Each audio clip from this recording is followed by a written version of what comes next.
campos de la economía. Entonces, la economía, como todas las ciencias, se basa en algunos campos, tiene algunos partes importantes. Tenemos aquí varias de ellas: organización industrial, economía urbana y regional, econometría, sistemas económicos comparados, desarrollo económico, economía laboral, finanzas, economía internacional, economía del sector público, historia económica, derecho y economía, historia del pensamiento económico. Si alguien tiene alguna pregunta, alguna duda sobre alguno de ellos, entonces, pero yo creo que estos son conceptos generales que ustedes pueden, los conocen, el comportamiento general de la economía. Supuestos en la economía. Recuerden ustedes que los economistas tenemos fama de que somos los que más supuestos hacemos. No esperamos que algo suceda, sino que decimos, supongamos que tal cosa. Supongamos que el precio del pan subió. ¿Qué va a pasar con el consumo? Supongamos que el precio de la carne de res aumentó. ¿Qué va a pasar con el consumo de la carne de res? ¿Qué va a pasar con el consumo de la carne de pollo? Siempre estamos haciendo muchos supuestos. No podemos esperar a que suceda, sino de una vez vamos analizándolo. Partimos de supuestos. Los modelos económicos se construyen sobre unos principios de partida llamados supuestos. Tales supuestos cumplen el mismo rol que los postulados en geometría, es decir, que no están sujetos a deducción de otros principios más básicos, son razonablemente verdaderos y funcionan con premisa en la estructura lógica.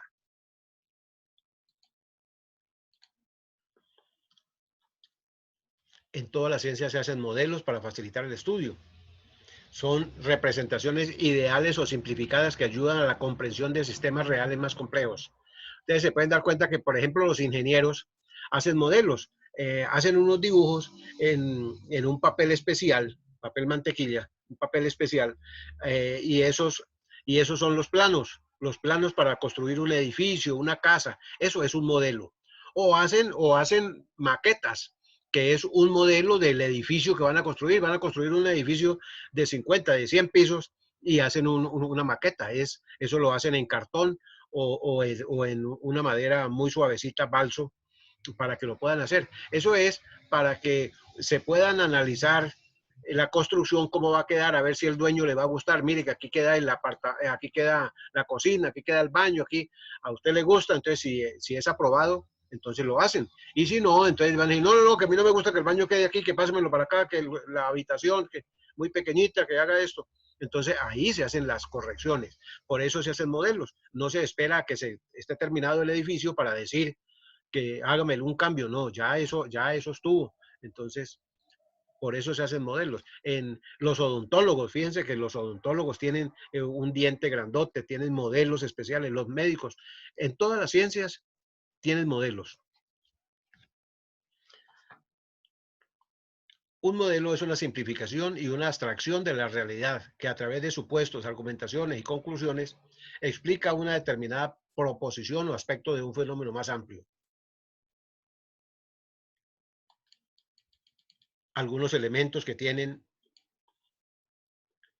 los modelos. Y aquí ya tienen unos ejemplos de modelos. Aquí tenemos la curva de transformación o frontera de posibilidades máximas de producción. Es esta primera que tienen ustedes aquí. Aquí este es un modelo con vestidos y con alimentos, o sea, con ropa y con alimentos. Y aquí tienen otro modelo de flujo circular, donde vamos a tener aquí productores y familias, hogares. Ese es un ejemplo de modelos. Aquí tienen otro ejemplo de modelos. Aquí hay uno que no se alcanza a ver, aquí arriba. Este sí, mercado de familias, empresas, mercado de factores, mercado de productos. Son modelos, diferentes clases de modelos. Nosotros podemos hacer también modelos, cada uno puede ir haciendo modelos. Un aspecto importante son las dos preguntas económicas fundamentales. Hay muchas preguntas, pero estas son dos fundamentales. Primera pregunta la podemos dividir en tres partes. El qué y cuánto producir. Esta se va a tratar de adoptar opciones que satisfagan plenamente las necesidades colectivas. ¿Qué y cuánto producir? No vamos a producir lo que uno quiera. Entonces, no, mi papá tiene mucha plata y entonces yo voy a producir lo que se me ocurra a mí. Por ejemplo, pepitas de pispiricuato. No, ¿y eso qué es? No, yo no sé. ¿Y para qué sirve? No, yo tampoco sé. No, eso no se va a producir. ¿Por qué? Porque nadie lo va a comprar. Y usted necesita producir lo que las personas consuman, lo que las personas necesiten. Entonces, por eso es importante. Eso no lo decidimos nosotros. Eso lo deciden son las familias. Los consumidores son los que deciden qué es lo que las personas deben producir. Las empresas qué deben producir. El qué y el cuánto es eso. El cómo producir. Bueno, el qué y el cuánto es la parte económica. Aquí al frente lo ven ustedes la parte económica. La dos, el cómo producir es la parte tecnológica de la pregunta. ¿Cómo producir? Esa es la combinación eficiente y óptima elección de los recursos. Entonces podemos observar que en algunos países se produce, por ejemplo, intensivo en capital, en otros intensivo en mano de obra, dependiendo cómo sea más barato. Los países, por ejemplo, industrializados, Japón, Alemania, entonces producen con mucho capital, tienen mucha utilización de máquinas. Por ejemplo, tienen robot, manos mecánicas y todos estos elementos, porque en esos países la mano de obra es muy cara. Al contrario, en otros países la mano de obra es más barata, por ejemplo en China, por ejemplo en los países más pobres, en Latinoamérica, es más barata la mano de obra, entonces se utiliza mano de obra. Y si no, entonces se utiliza capital. Ese es el cómo producir, la parte tecnológica de la pregunta. ¿Y para quién producir? Correcta distribución de la producción obtenida con vistas a la justicia distributiva. Claro está que cada uno, esta es la parte social, ¿no?, de la pregunta. Claro está que cada uno va a pensar en producir lo que las personas vayan a comprar, vayan a consumir. Y las personas que tengan los recursos los pueden adquirir. Pero no solamente tenemos que estar pensando en el beneficio, beneficio, beneficio, sino hay que pensar en las demás personas, que las demás personas puedan consumir estos bienes. No digo tampoco que van a tener pérdida las empresas, ¿no? No, no, pero una pequeña partecita de ese beneficio puede distribuirlo para la sociedad, a los vecinos, a cuidar el medio ambiente, ahora que tenemos tantos problemas con el medio ambiente. Todas esas cositas podemos hacerlas con una pequeña partecita de ese beneficio que vamos a obtener. ¿Alguna pregunta con esa pregunta fundamental? Bueno, segunda pregunta. Esta pregunta les voy a hacer el comentario porque esta pregunta es una afirmación de Adam Smith, el padre de la economía. Entonces, por eso la pregunta es un poquito, se ve como que sea un concepto y no como pregunta. En busca del bien propio alcanzamos el beneficio común.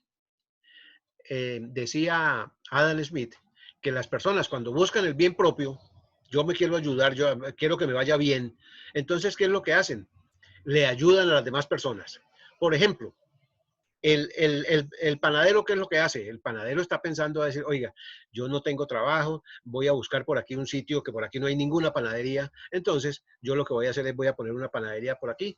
Entonces, para que la gente me compre el pan y yo tengo un beneficio, tengo una ganancia.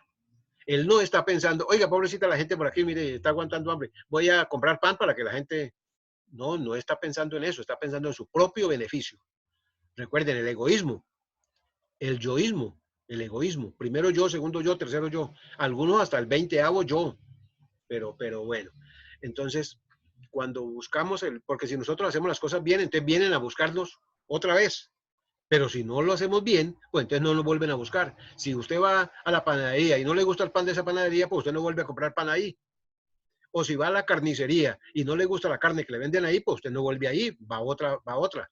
De eso es lo que se trata.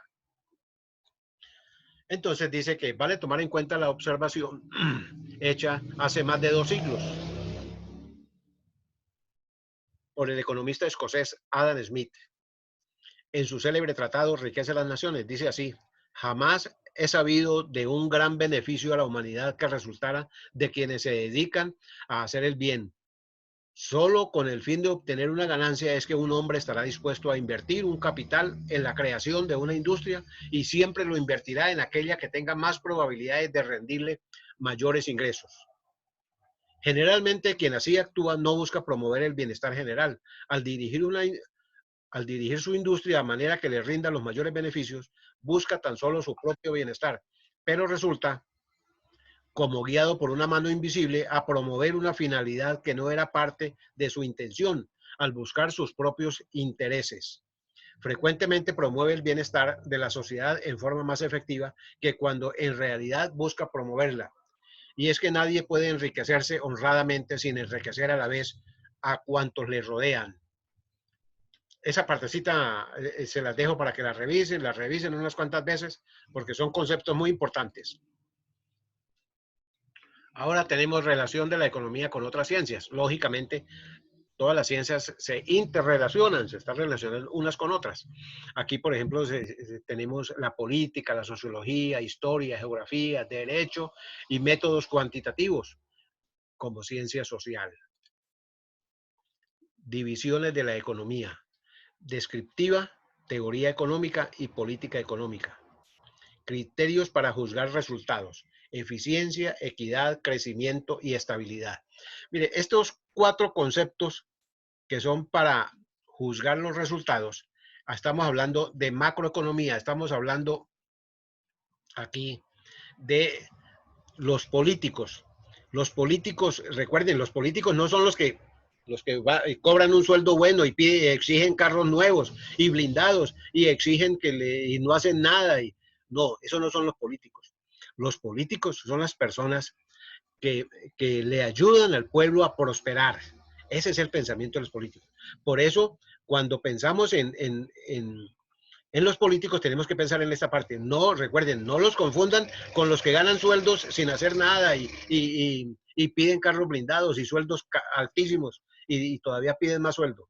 No, eso no. Yo me refiero a las personas que ayudan con eficiencia, hacer las cosas bien, eficiencia, equidad, con equidad, crecimiento, que el país crezca, que las personas crezcan, que las personas vivan cada vez mejor, y estabilidad, que no sea que usted un mes tiene empleo y el otro mes no, y que después perdió y que ganó, no, que tenga estabilidad. Estos son los conceptos que se piden que un político debe manejar, debe conocer. Pero los políticos en los países pobres no saben ni qué es esto, y eso es lo que nos va a hacer que nos ayude. Estos son los 4 aspectos, los 4 pilares para manejar esa parte. Recuérdenlo muy bien. Cuando ustedes escuchen a un político, entonces es un político si habla de esto, de esta parte. Para que tengamos crecimiento, por ejemplo, lo más importante es la educación. La educación. Si piensan en mejorar la educación, entonces están mejorando. Pero si piensan solamente en ellos, entonces no, esos son politiqueros, esos no son políticos. Entonces recordemos, esto es, cuando una persona en un discurso le hable a usted de eficiencia, de equidad, de crecimiento y estabilidad, entonces usted dice, ese es un político. Pero los otros son habladores, son habladores.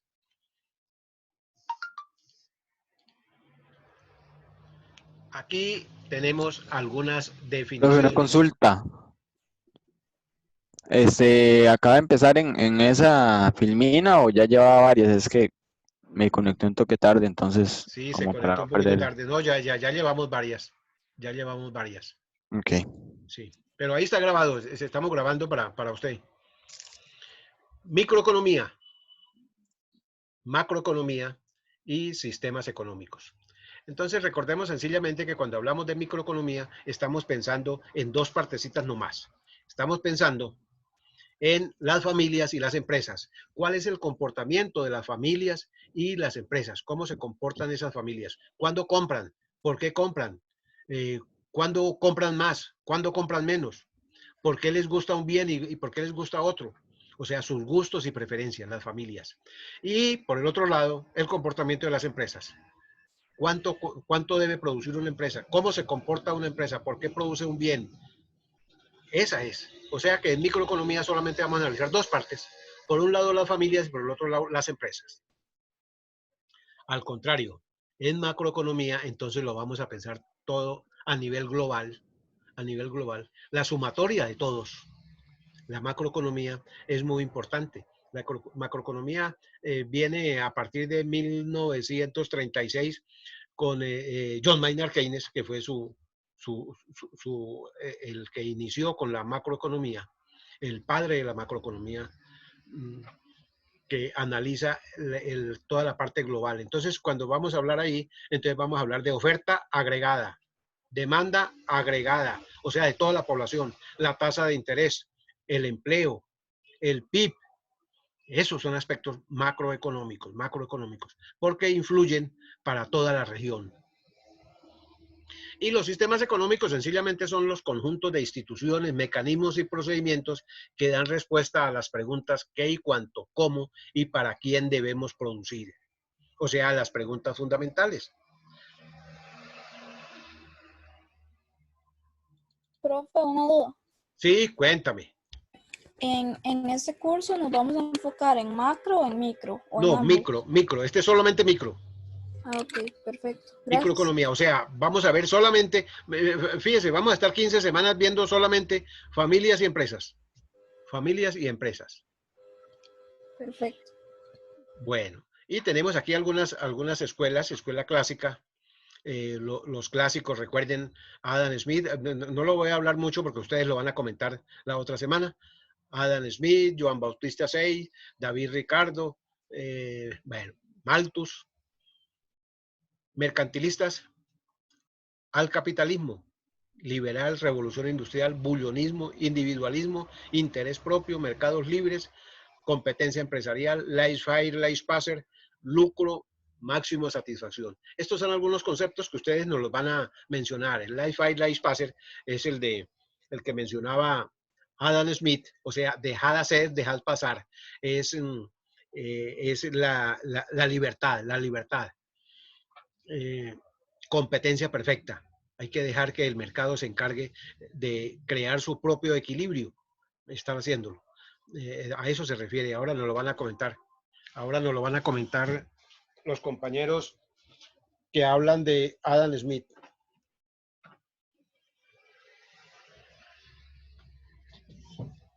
Que van a hablar de Adam Smith. En cuanto a la revolución industrial, bueno, esta sí la conocen ustedes, de 1700, 1750 aproximadamente. El bullonismo se refiere a la acumulación de oro. Resulta que entre los años 1650 más o menos, 1650, 1700, antecitos de Adam Smith, entonces estaban el pensamiento era acumular las riquezas. Esto es el pensamiento de los preclásicos, los anteriores a los clásicos, que son estos que estaban aquí, los preclásicos. Era el bullonismo, era acumular oro. Ustedes recuerden que en 1500, 1550, 1600 llegaba mucho oro a Europa de aquí de América, barcos enteros llenos de oro. Y entonces algunos se dedicaron a eso, al bullonismo, a acumular, y creyeron que la riqueza era acumular. Y no se dieron cuenta que la riqueza no es acumularlo, sino es trabajarlo. Es el trabajo, es el que genera riqueza. Inclusive, y en algunos países se quedaron así, como en España, por ejemplo. En España creen que tener mucho, por ejemplo, la persona que tiene 20 casas, cuando se le acaba la plata vende una y sigue gastando, y cuando se le acaba la plata vende otra, y cuando se da cuenta no tiene nada. Entonces eso no es. Lo que hay que hacer es trabajar esos recursos que tenemos, aprovecharlos y utilizarlos. Bueno, sistema económico en el cual los metales preciosos constituyen la riqueza esencial de los estados. Aquí tenemos a Thomas Moon, David Hume, que estaban pensando en eso, y en la balanza de pagos. Vamos a pasar. Después de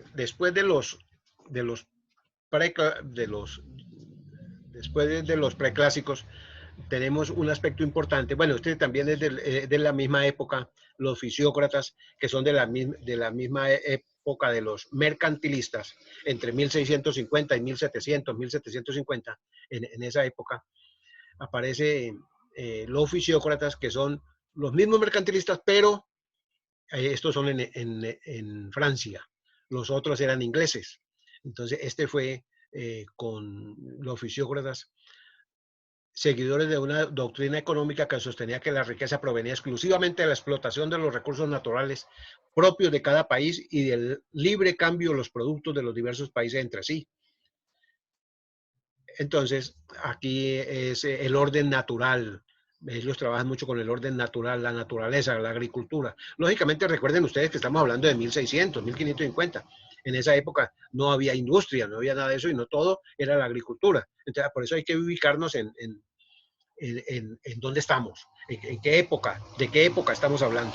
Entonces, por eso es un orden natural, los fisiócratas. Aquí l'État économique de Francia, que era uno de los principales aspectos, la tabla económica, l'État économique. Planificación global. Establece objetivos, medios para alcanzarlos, economías dirigidas con la autoridad central, remuneración, recursos, precios, bienes y servicios. Planificación global es como el socialismo, pero recordemos que el socialismo es como un sofisma de distracción, porque ningún país es socialista. Se llaman socialistas o se dicen que son socialistas, pero todos están pensando en ellos mismos, en los propios dirigentes. Miren ustedes las personas que están en países así. Por ejemplo, Venezuela. Chávez era un militar que no tenía dinero y ahora la familia está pero súper llena de plata. Y Maduro, ¿quién era Maduro? Manejaba un camión. ¿Y quién es ahora? Manejan millones y millones. Sus hijos tiran plata en las discotecas de Francia y las principales discotecas del mundo regalan dinero, lo botan, dólares. Eso hacen los hijos de Chávez, eso hacen. Y ellos no tenían de dónde. Porque eso es lo que hacen, recoger todos los impuestos y ellos los toman para ellos. Eso es el socialismo. Distribuyen lo que no hay y para ellos va los recursos, los dineros. Y para no ir más lejos, miren aquí a Ortega. Igual, el dueño de todo Nicaragua es Ortega. Bueno, la mujer de Ortega. Ellos son los propietarios de todo. Ahora vámonos para Rusia. Putin es uno de los hombres más ricos del mundo. ¿Y de cuándo acá? Porque con el poder. Entonces lo que están haciendo es un sofisma de distracción los socialistas que dicen, uy, es que, y cuando se lo pintan a uno así, uno lo ve bonito y dice, uy, a mí me gustaría también, porque dicen, para todos igual de comida, para todos igual de empleo, para todos igual de salud, para todos igual. Pero solamente eso es de esa manera. Eso es solamente para ellos. No están distribuyendo, no están haciendo las cosas, de esa manera. Bueno, aquí ya me volvió a decir que los 40 minutos otros, pero voy a seguir aquí en otra.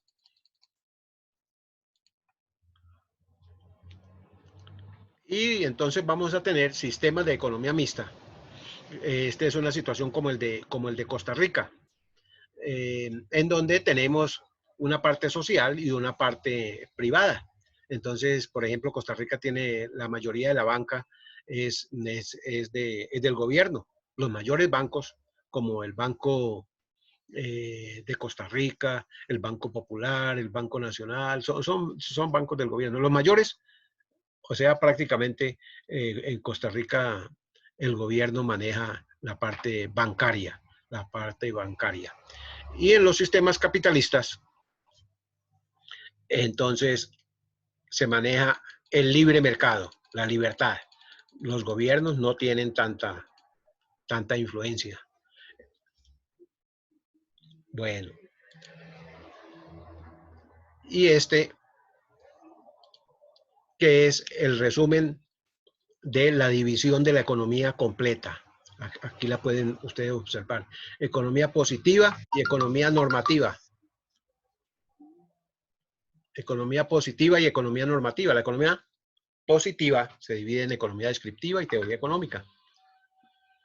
La microeconomía y la macroeconomía. La microeconomía, comportamiento del consumidor, que ya les decía, comportamiento del productor y de la empresa. Principio de la distribución. Remuneraciones. La macroeconomía, comportamiento de los agregados, teoría general del crecimiento y el equilibrio. Aquí está la política monetaria, las finanzas públicas, de las relaciones internacionales y teoría del desarrollo. En la normativa, la política económica. Miren aquí lo que les decía, la política, que son los verdaderos, pero los verdaderos políticos, no los otros, que tienen objetivos e instrumentos. Los objetivos del desarrollo económico, la estabilidad económica, la eficiencia distributiva, vea. Y los instrumentos son la macroeconomía y la microeconomía. La macroeconomía, situaciones fiscales, monetarias y cambiarias. Y microeconomía, coadyuvantes. Bueno, aquí terminamos esta partecita. Voy a